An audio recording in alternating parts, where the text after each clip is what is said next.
to be kicking today's show off with his thoughts and my thoughts on Mission Impossible: The Final Reckoning, which came out this last weekend. Now, unfortunately, on a 4-day Memorial Day weekend, it was not the #1 show. It was Lilo and Stitch, which was a surprise to me. It's kids, man.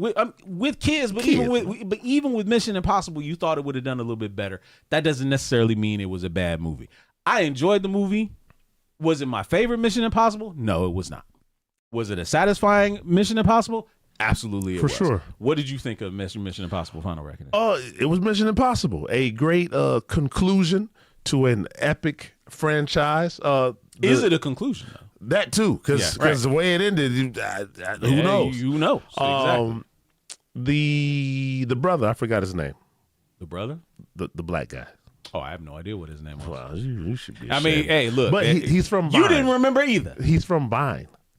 Oh, is he? He was a Vine. He star. was a Vine star. Yeah. And he became And I believe he had locks. And I said, I was in the theater. I said, there's still hope. Right.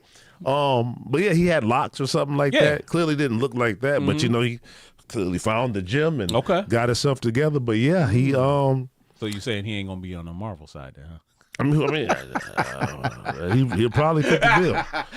I'm saying based off of how he looked on Vine. Oh, okay. He's gotten into some shape. But Tom Cruise seems to have that man don't miss a step, man. He gonna be 60. He gonna be 70 years old doing these movies. No, for sure. But I'm saying as far as an equal opportunity employer, even the guy Parnell, the dark-skinned gentleman who was also in Top Gun. Mm-hmm. I believe that Tom said something to him about making sure, like, as long as I'm around, like, you'll have a role. Okay. So, listen, man. But no, anyway, I enjoyed the film. To your point, I wouldn't put it at the top, but it was very satisfying. Yeah. It was a solid conclusion. Usually I'd be like, okay, you could pull that off, but swimming without an oxygen chute in the frigid water, not just frigid, but it was deep in the ocean, and nobody could have. I've watched the I don't know if it was Netflix, it was some show I watched about those free divers and how far they go and what's the furthest down a human body can go, right? And listen, that man, as regards to Ethan Hunt, hasn't been practicing free diving anytime soon. Exactly. And to be in, I don't even know what temperature water that would have had to have been, but deathly cold. Okay, Ethan. Right. You were dead. Logically, it made zero sense for him to survive 6 movies, that. I could have been like, oh, all right, cool. The 7th, no. But then you can think about there's plenty of situations that Ethan has found himself in that he should not have survived. But not that. Nothing as bad as that. Nothing as bad as I that. Said, wow. This wasn't driving a Ferrari into space. Not a Ferrari, a Fiero into space. Like Fast and the Furious. Yeah, no. This wasn't that. It was close though. It was very close because it was a choice to take the suit off. Yeah, man. And then from the easy. Now, the tension in that movie was pretty good. I felt like, here's my slight disappointment with the movie. My slight disappointment in the movie was Esai Morales' Gabriel. Totally at the end, right? Because it was like I was waiting for the payoff, like, why is this man got such a hard-on for Ethan? They never really explained it, really, at all. They did not. They never really went into the backstory of why he hates Ethan, why he did what, why he's constantly going. Did nothing. So I felt disappointed that didn't get resolved. That's true. Them killing, spoilers, I know. What's up with the Windex 121 in the building? Good to see you over here. Appreciate you watching. Honestly, them Ving Rhames' character, Luther, heroic end. He went out like a G. This movie did a really good job of making you feel like everybody was gonna buy it. Yeah, in a way, right? Yeah, for sure. Because you thought the stakes were that high that they did that. Now, I wish GQ was here so I could call that man a prophet and ask him to give me the lottery numbers, because did he not call that agent from the first movie was going to end up being in this one, and he was going to no, because he was in the previews. Yeah.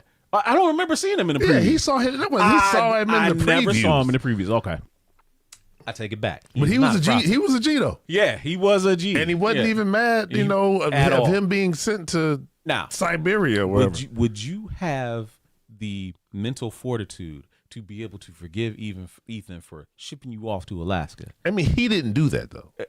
Technically, he did. Kittredge did it. Kittredge did it, but it was a result of what Ethan did. His job. Right?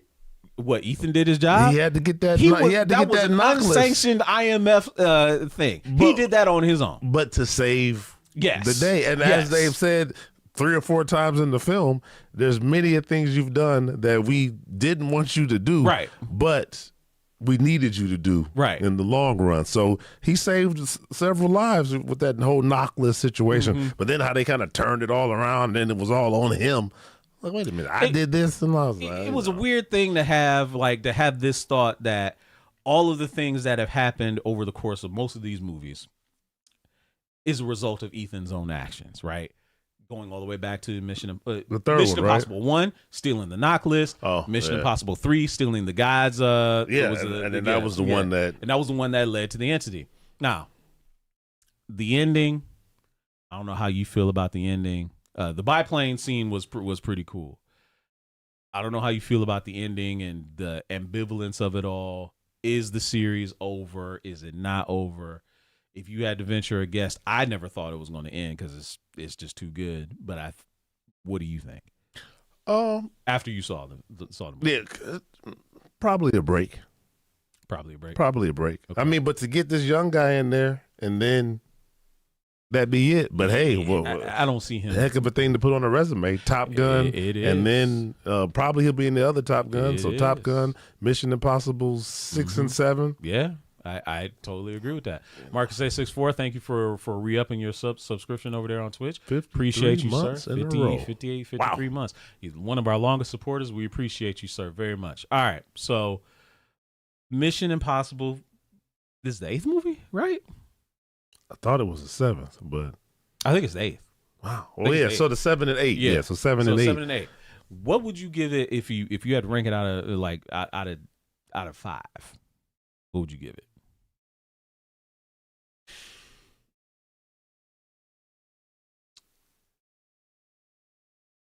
3.5, 4.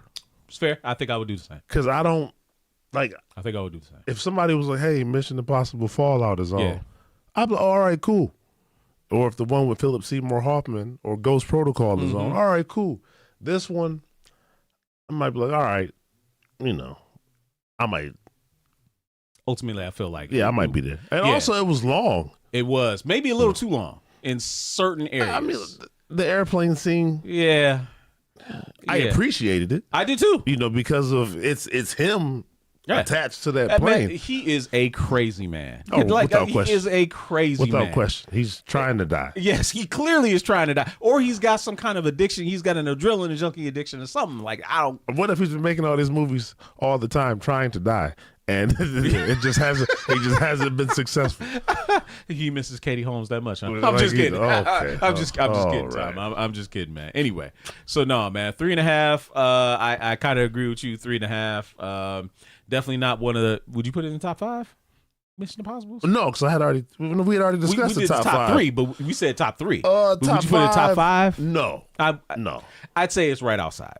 Yeah, and that's not a bad thing. It's just how much more I enjoy those other 5. Ones. Yes, I totally agree with you on that. You guys go ahead, share your thoughts on Mission Impossible in the chat, and we will definitely respond to them maybe a little bit later on in the show. We got to keep it moving along.